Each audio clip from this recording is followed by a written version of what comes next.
On January 15th, 2009, another tragedy could have happened in New York City. Instead, a miracle occurred. There were 155 people on U.S. Airways Flight 1549, and I'm just one of those that day that were blessed. Over the next few minutes, I want to share with you that experience. Some of the things I was thinking that day, and two things I really think contributed to the outcome: the impact of the American Red Cross and the power of faith. And one thing I'd like for you to think about as you listen to me speak: the time that plane took off from LaGuardia, the time it crashed into the Hudson River, the time I got to the hospital, it was only about 30 minutes. And I wasn't supposed to be on that flight. I was scheduled to be on the 5 o'clock flight that night. So that morning, about 10 o'clock, I called our corporate travel agent up and worked with her, and she put me on flight 1549. So I truly believe that I was supposed to be on that plane for a reason. So I boarded the plane. I went to seat 15A. That's 4 rows behind the left wing. It was about 60 seconds after we took off is when I heard the explosion. It was a loud explosion. I've never heard anything on a plane like that before, so it got my attention. So I was at a window seat, so I looked out the window. I saw fire coming out from underneath the left wing. So I knew something had happened. But I travel so often, the first thought in my mind was, he lost an engine. Because no one knew at that point in time what happened on the left side of the plane also happened on the right side of the plane. And as soon as he crossed over the bridge, he said the only 3 words he said the entire time on this plane. He said, "Brace for impact." And I put my head down. It was about 60 seconds after he crossed over the bridge when we crashed into the river. And it was a hard hit. But when I came back up, I opened my eyes up, I looked out the window, and I saw light. So I knew I had a shot, but I wasn't out yet. And then when the plane skidded, it took the entire bottom of the plane off. When that happened, water started coming in immediately. My natural instinct was to go to the aisle. And to me, the right thing at that moment in time was to make sure everybody was out. So I waited.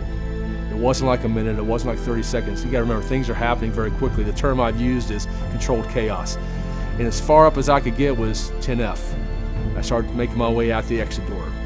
But when I got there, I looked out, and it was an amazing sight. The wing was already filled up. The boat was already filled up. There was no room for me on the wing.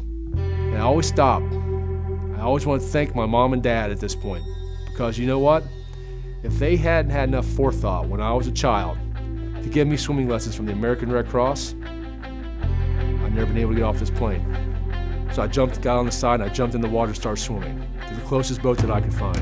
And the closest boat just happened to be the end of the wing. And all of a sudden, 2 heroes, 2 angels, to this day, I do not know who these guys are, reached down off one of these ferries and grabbed me and pulled me up on one of these ferries. And I couldn't feel a thing. I was so cold, I couldn't even think.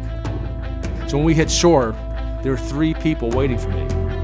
There were 2 EMTs and a guy from the American Red Cross with a blanket just like this. And that's why I'm talking today about the Red Cross. I don't know if you've ever been in that situation where you have nothing left except hope.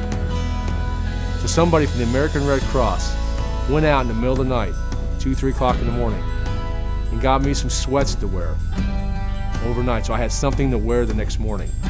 I was ready to go home because I talked to my wife the night before. U.S. Airways had made plans to get them to the airport. Everything was planned for me to be home. The CEO of the American Red Cross in Charlotte was there taking care of my family when I got off that plane.